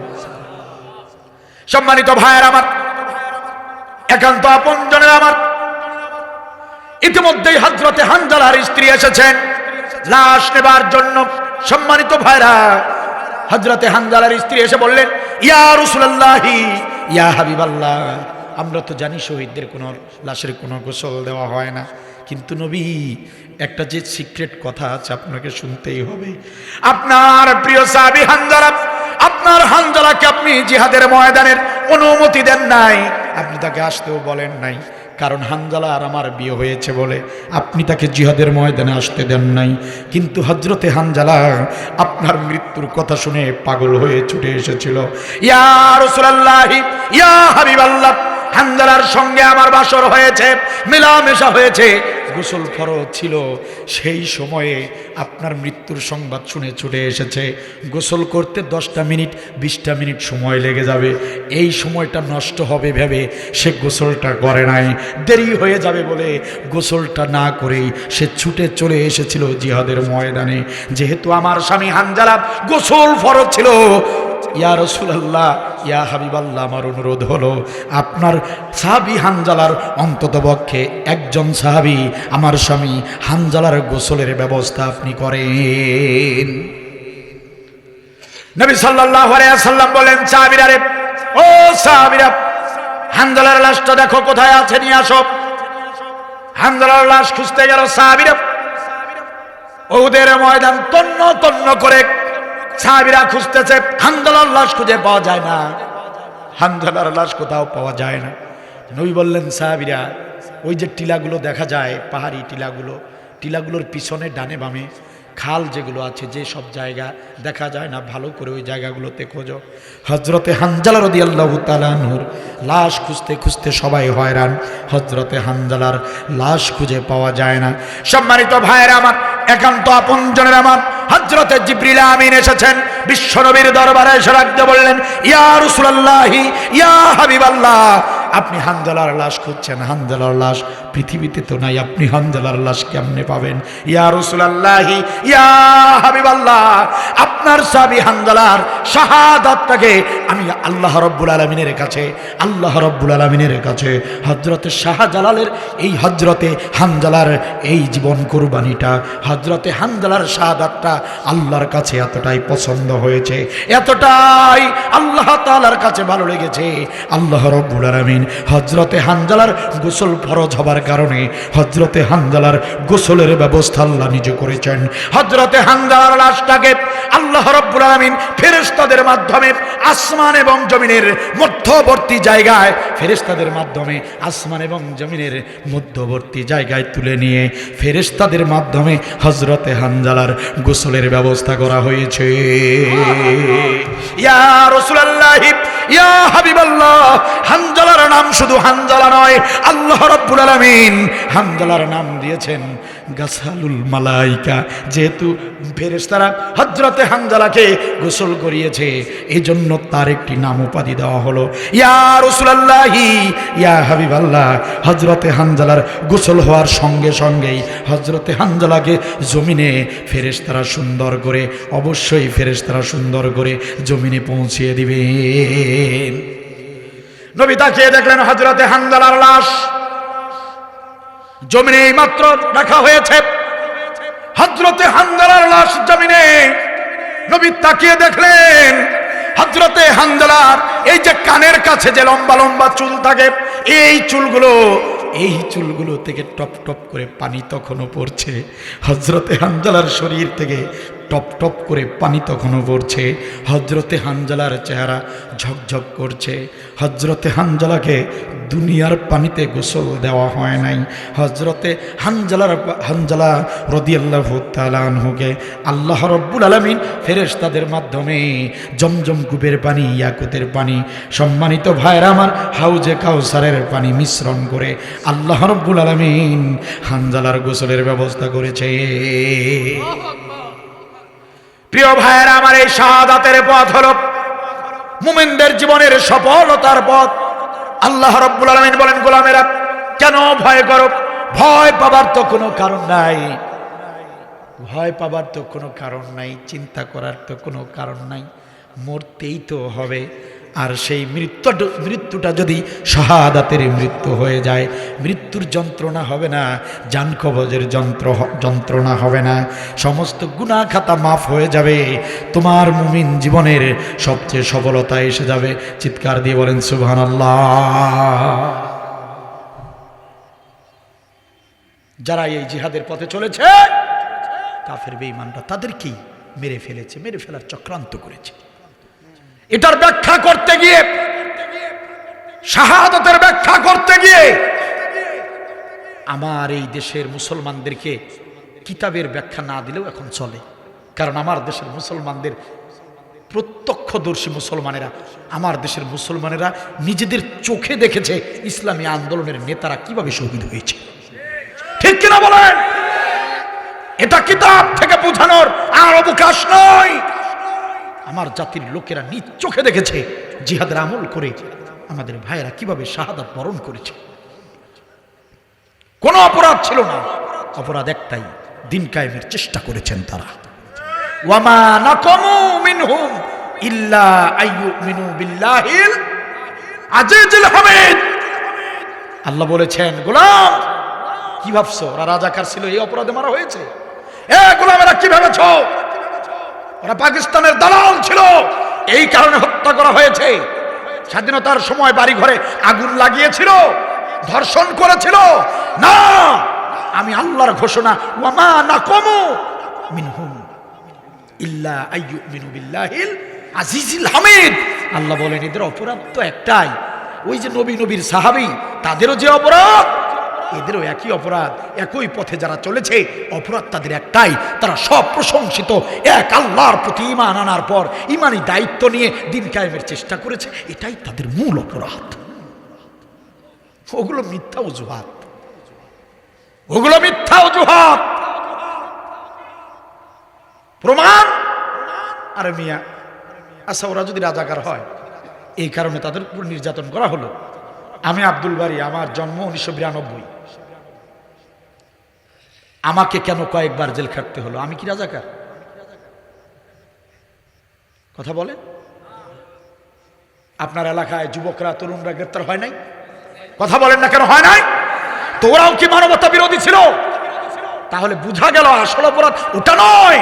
কারণ একটাই, যারাই জিহাদের কথা বলেছে, যারাই জিহাদের মিছিল দিয়েছে, যারাই দিন কায়েমের চেষ্টা করেছে, তাদেরকেই তারা টার্গেট নিয়েছিল। ঠিক কিনা বল?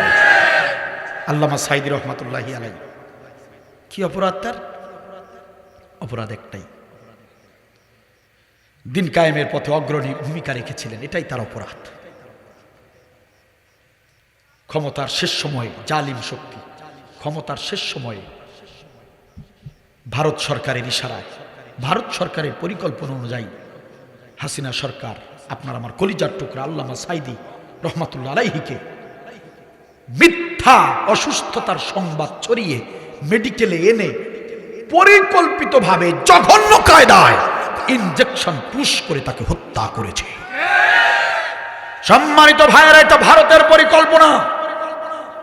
এই পৃথিবীর জমিনে গোটা জিন্দেগি স্পষ্ট ভাষায় ভারতের বিরুদ্ধে বক্তৃতা একজন মানুষ দিয়েছেন গোটা জিন্দেগি জুড়ে, তিনি আর কেউ নন, তিনি আমাদের নয়নমণি আল্লামা সাইদি রহমাতুল্লাহি আলাইহি। কারণ তিনি সারাটা জীবন ভারতের মুখোশ খুলে দিয়েছেন, সারাটা জীবন মুসলমানদেরকে বুঝিয়েছেন ভারতরা কিভাবে ষড়যন্ত্র করছে। আর এই জন্য ভারত সরকার তাদের সবচেয়ে বড় শত্রু আল্লামা সাইদিকে শেষ করে দিয়েছে।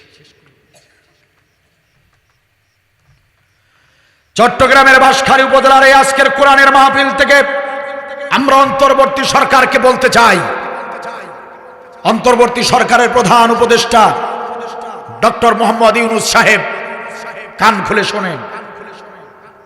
আপনি বানের পানিতে ভেসে ভেসে কুচুরি পানার মতো ক্ষমতায় এসে বসেন নাই।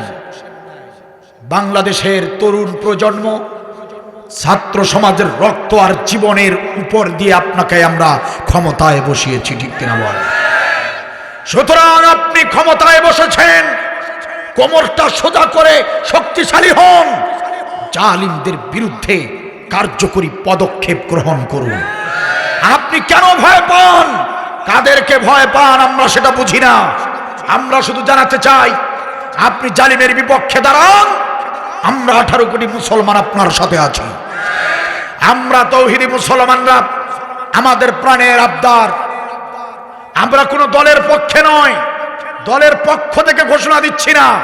আমরা সাধারণ মুসলমান হিসেবে আমরা আবদার করছি, আবেদন করছি, এই বাংলার জমিনে আর কারো হত্যার বিচার হবে কি হবে না জানি না, তবে আল্লামা সাইদি হত্যার বিচার বাংলার জমিনে হতেই হবে। কথা বলেন ঠিক কিনা? আমরা বলতে চাই ডক্টর ইউনূস, আল্লামা সাইদি হত্যার সঙ্গে যারা জড়িত তারা যেন কেউ পালিয়ে হিন্দুস্তানে যেতে না পারে, এ ব্যাপারে আপনাকে সজাগ থাকতে হবে। আল্লামা সাইদি হত্যার সঙ্গে জড়িত ব্যারিস্টার সুমন যেন জামিনে মুক্তি না পায়, সে ব্যাপারে আপনাকে সোচ্চার ভূমিকা রাখতে হবে। আল্লামা সাইদিকে যে ডাক্তারের তত্ত্বাবধানে রাখা হয়েছিল, ওই ডাক্তার জামান বাংলাদেশ ছেড়ে হিন্দুস্তানে যেতে পালিয়ে যেতে না পারে, এ ব্যাপারে আপনাকে সোচ্চার ভূমিকা রাখতে হবে। আল্লামা সাইদি হত্যার সঙ্গে যারা জড়িত তারা যদি বাংলার জমিন ছেড়ে পালিয়ে যায়, এই সুযোগ যদি আপনারা করে দেন, তাহলে আমরা তৌহিদি মুসলমানেরা ঘরে বসে থাকবো না, আমরা বাড়ি ঘর ছেড়ে দিতে বাধ্য হব, কৃষি ক্ষেত ছেড়ে দিয়ে রাজপথে যেতে বাধ্য হব, স্ত্রী সংসার ছেড়ে দিয়ে আমাদের দোকানপাটের তালা দিয়ে আমরা রাজপথে যেতে বাধ্য হব। সারা বাংলার জমিনে দাউ দাউ করে আগুন জ্বলবে। সেদিন আল্লামা সাইদি হত্যার বিচার না হওয়া পর্যন্ত আমরা কেউ বাড়িতে ফিরবো না, আমরা কেউ বাড়িতে ফিরবো না। কারা কারা একমত দুহাত তুলে আল্লাহকে দেখান।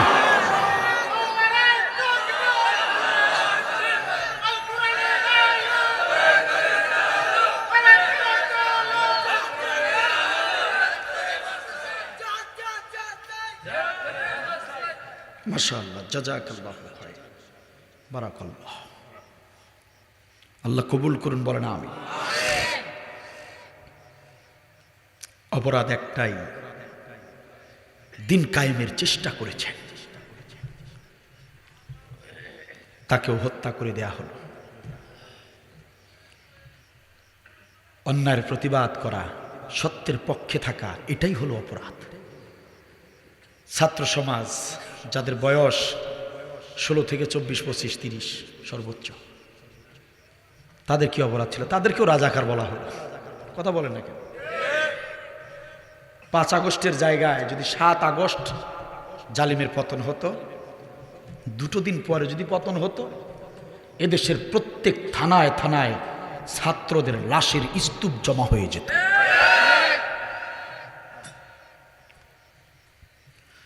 ওরা ছাত্র মেরে চেয়েছিল থাকতে ক্ষমতায়, ওরা আলেম মেরে চেয়েছিল থাকতে ক্ষমতায়, থাকিতে পারে নাই। আলেমরা পালায় না, জালেম পালায়। আলেমরা তো পালায় না, জালেম পালায়। ওরা ছাত্র মেরে চেয়েছিল থাকতে ক্ষমতায়, ওরা আলেম মেরে চেয়েছিল থাকতে ক্ষমতায়, থাকিতে পারে নাই। আলেমরা পালায় না, জালেম পালায়। আলেমরা তো পালায় না, জালেম পালায়। ঠিক কিনা বলেন? সময় ছিল ৪৫ মিনিট, গণভবন না ছাড়িলে হইতো রে ফিনিশ। ঠিক কিনা বলেন? সময় মাত্র ৪৫ মিনিট, গণভবন না ছাড়িলে হইতো রে ফিনিশ। ইঁদুরের গর্ত নাই, পালাবে কোথায়? সাইদি সাহেব বলেছিলেন না, সময় আসবে এমন ইঁদুরের গর্ত খুঁজে পাবা না। ঠিক কিনা বলেন? ইঁদুরের গর্ত নাই, পালাবে কোথায়? তাই দিল্লি চইলা যায়। আলেমরা পালায় না, জালেম পালায়। আলেমরা তো পালায় না। ঠিক কিনা বল? একজন আলেমের ফাঁসি হলেই তো বাকি আলেমদের পালিয়ে যাওয়ার কথা ছিল। কেউ পালিয়েছে? আলেমরা যদি পাকিস্তানি দালাল হতো, পাকিস্তানি রাজাকার হতো, তো পাকিস্তানে যাওয়া তো এদের জন্য কঠিন কোনো কাজ ছিল না। কথা বলেন না কেন? তাহলে তো এতজনের ফাঁসি হতো না, আমাদের এত জেল জরিমানাও হতো না। আমরা সবাই মিলে টাই টুপলা, বোঝেন তো? টুপলা বোঝেন? হ্যাঁ, সব টুপলা টুপলি বেঁধে চলে যেতেন পাকিস্তানে। কোনো আলেম গিয়েছে? কোনো আলেম পালিয়েছে? তাহলে স্পষ্ট বোঝা গেল আলেমরা পাকিস্তানি দালাল নয়। একই সঙ্গে প্রমাণ হলো আমাগো পুতুলের মা, চিনেন নাই? চিনছেন? পুতুলের মা উনি পাকিস্তানের, উনি হিন্দুস্তানের দালাল ছিলেন। ঠিক কিনা বল? হিন্দুস্তানি রাজাকার ছিল, এই কারণে পালিয়ে হিন্দুস্তানে আশ্রয় নিয়েছে। ঠিক কিনা বল? হ্যাঁ, আমাদেরকে বলে পাকিস্তানের দালাল। গোটা বিশ্ব জেনে গেল যে তারা হিন্দুস্তানি দালাল ছিল। সে শুধু সে না, যারা যারাই জুলুম করেছে সব নেতাগুলো, সবগুলো এখন হিন্দুস্তানি। কথা বলেন না? দালালি করো তোমরা, আর মিথ্যা অপবাদ দিয়ে আলেমদের উপর নির্যাতন করো। ভাবছো রাজাকার রাজাকার বলে অপবাদ দিয়ে দিয়ে ইসলামী আন্দোলন শেষ করবা। আল্লাহ কয়, পুতুলের মা, ছাত্র সমাজ যাকে যাকে পাখি বানিয়ে পাঠিয়ে দিলাম, একবার শুধু রাজাকার কয়ে দেখ। ঠিক কিনা বলেন? রাজাকার বলতে দেরি, ছাত্ররা ক্ষেপতে দেরি হয় নাই। সুবহানাল্লাহ বলেন না কেন? আল্লাহর মার বাংলাদেশের বাইরে। কথা বলেন না কেন? সুতরাং শাহাদাতের পথ এটা রক্ত পিচ্ছিল পথ। এ পথে ফুল বিছানো নেই, এ পথে কাটা থাকবেই, এ পথে রক্ত ঝরবেই, এ পথে জীবন দিতেই হবে, তবেই তো মুমিনের সফলতা আসবে। ঠিক কিনা বল?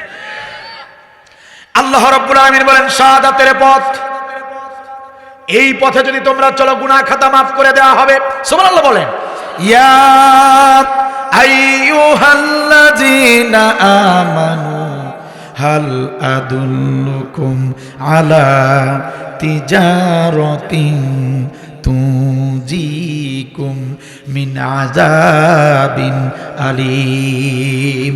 ও আমার ইমানদার গোলামেরা শোনো, আমি আল্লাহ তোমাদেরকে এমন একটি ব্যবসার কথা কি বলবো না, এমন একটা আমলের কথা কি বলবো না, যে আমলটি করলে তুনজিকুম মিন আযাবিন আলীম। একটা বিশেষ আমল করলেই জাহান্নাম তোমাদের জন্য হারাম হয়ে যাবে। আল্লাহু আকবার। তুনজিকুম মিন আযাবিন আলীম, জাহান্নামের আগুন তোমাদের জন্য হারাম হবে। কথা কার? একটা আমল করলেই জাহান্নামের আগুন তোমাদের জন্য হারাম হয়ে যাবে, জাহান্নাম থেকে তোমরা রেহাই পাবে। এমন একটা আমলের কথা অথবা এমন একটা ব্যবসার কথা আমি আল্লাহ কি বলবো না। তুমিনুনা বিল্লাহ, আল্লাহর প্রতি ঈমান আনো, ওয়া রাসূলিহি, রাসূলের প্রতি, আল্লাহ এবং আল্লাহ রাসূলের প্রতি ঈমান আনার পর সেই আমলটা করতে হবে। কোন আমল? তুজাহিদুনা ফি সাবিলিল্লাহ, আল্লাহর জমিনে আল্লাহর দ্বীন কায়েমের জন্য লড়াই করো, চেষ্টা চালিয়ে যাও, জিহাদ করো। এই আমলটা শাহাদাতের আমল। শাহাদাতের পথে যদি তোমরা চলো, আমি আল্লাহ রাব্বুল আলামিনের ঘোষণা, তামাম জিন্দেগির গুনাহ খাতা মাফ করে দেব, জাহান্নাম হারাম করে দেব। চিৎকার দিয়ে বলেন সুবহানাল্লাহ। জাহান্নামের আগুন হারাম। এই শাহাদাতের পথ, জিহাদের পথ। শাহাদাতের পথে চলতে আপনারা রাজি আছেন? রাজি আছেন? আপনাদের কষ্ট হয়ে গেল মনে হয়, রাত 12টা, ইনশাল্লাহ 5টা মিনিট কথা বলবো, খারাপ লাগবে? সম্মানিত ভাইরা, সুতরাং শাহাদাতের পথেই চলতে হবে, শাহাদাতের পথেই চলতে হবে। সারা পৃথিবীর মানুষ আমাদেরকে কষ্ট দিলে দিবে, আমাদের মনে কষ্ট নাই, কারণ আল্লাহ আমার প্রতি খুশি। ঠিক কিনা বল? সারা পৃথিবীর মানুষ আমাকে থুতু দিতে পারে, আমরা আফসোস করব না, কারণ আল্লাহ বলেছেন শাহাদাতের পথে যারা চলে তারা তার প্রিয় গোলাম।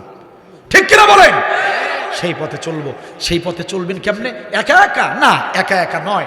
এই আমলটা একাকী আমল নয়, এই আমলটা হলো সংঘবদ্ধভাবে করার আমল, দলীয় আমল, দিন প্রতিষ্ঠার আমল। এটা একা করার আমল নয়।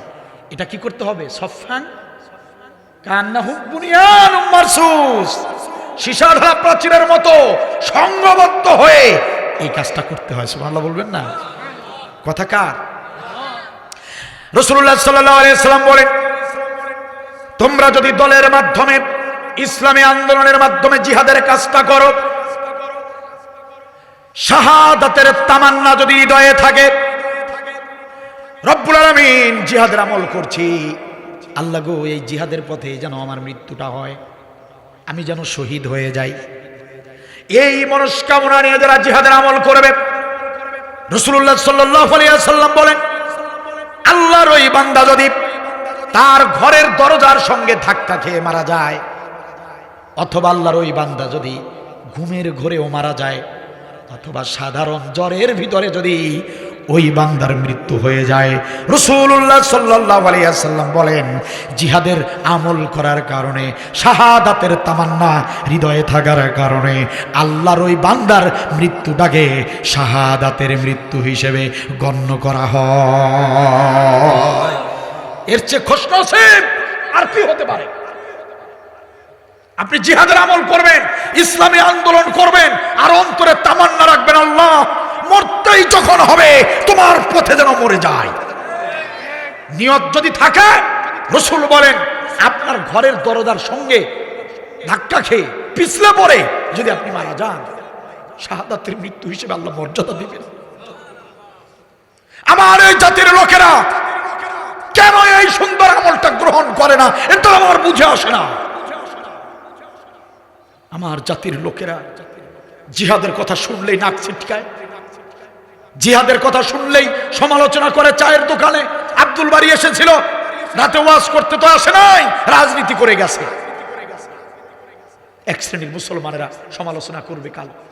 আব্দুল বারী এসেছিল, তাফসির মাহফিল তো হয় নাই, ওটা ভোট চাওয়ার জন্য এসেছিল। কেন আমার জাতির লোকেরা এই সুন্দর আমলটা কেন বুঝে না, কেন বুঝতে চায় না? আমি তো কোনো দলের পক্ষে দালালি করতে এখানে আসি নাই, কথা বলেছি কোরআন হাদিস থেকে। সেই কোরআন হাদিসের সঙ্গে যদি দেশের কোনো এক দলের সঙ্গে মিলে যায় তাহলে ওই দলটা করাই ফরজ।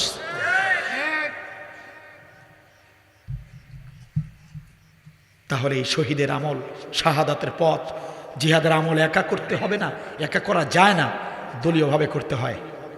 ওয়াতাসিমু বিহাবলিল্লাহি জামিয়া, তোমরা সকলে মিলে, সবাই মিলে আল্লাহর রজ্জুকে আঁকড়ে ধরো, একা একা না।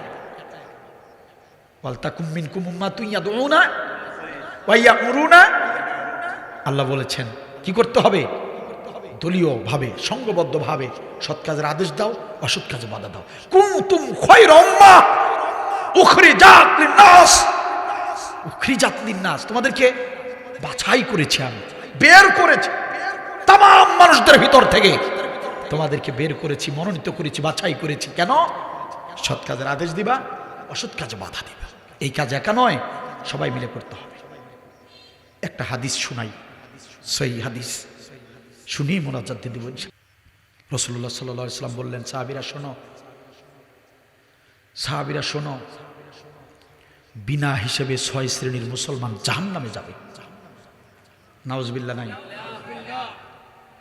বিনা হিসাবে মুসলমানরা জাহান্নামে যাবে, বিনা হিসাবে। আল্লাহ তাদের সাথে কথা বলবেন না, ওয়ালা ইউজাক্কিহিম, আল্লাহ তাদেরকে পবিত্রও করবেন না, আল্লাহ কথা বলবেন না, দেখা করবেন না। এরা কবর থেকে উত্থিত হবে, ফেরেশতাদের ঘাড় ধরে জাহান্নামে পাঠায় দিবে, জাহান্নামে ফেরেশতারা ঘাড় ধরে ধরে জাহান্নামে ঢুকায় দিবে। এদের কোনো বিচার নাই, কি নাই? কোনো বিচারের সুযোগই নাই। সাহাবীরা চোখের পানি ছেড়ে দিয়ে বলেন, ইয়া রাসূলুল্লাহ, ইসলামের অনুসারী হওয়া সত্ত্বেও তাদেরকে এভাবে বিনা হিসেবে জাহান্নামে কেন পাঠানো হবে? কারণটা কি? রাসূলুল্লাহ সাল্লাল্লাহু আলাইহি ওয়াসাল্লাম বলেন, ও আমার সাহাবীরা শোনো, বিনা হিসেবে এই মুসলমানদেরকে জাহান্নামে পাঠানোর কারণ হবে রাজুলুন ফারিকুল জামাআত, রাজুলুন ফারিকুল জামাআত, যে ব্যক্তি ফারিকুল জামাত, ইসলামী দল থেকে বিচ্ছিন্ন ছিল, ইসলামী আন্দোলন করে নাই, দিন কায়েমের আন্দোলন করে নাই, দিন কায়েমের আন্দোলন থেকে যে ব্যক্তি বিচ্ছিন্ন ছিল, ওই ব্যক্তিকে কাল হাসরের ময়দানে বিনা হিসেবে জাহান্নামে পাঠানো হবে।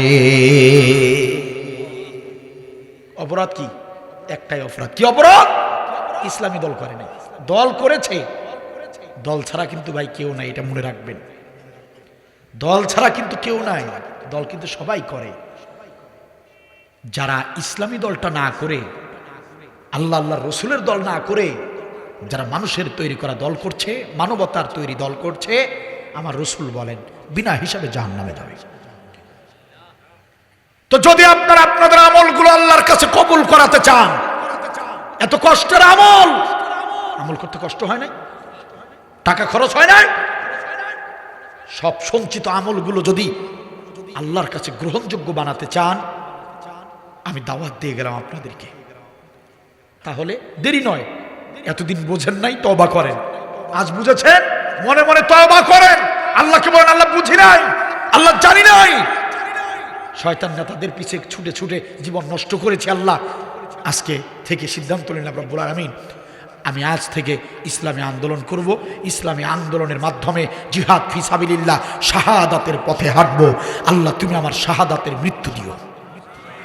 যদি তওবা করতে পারেন, তাম জিন্দেগির গুনাহ খাতা মাফ করে দেয়ার মালিক পারে কি পারে না?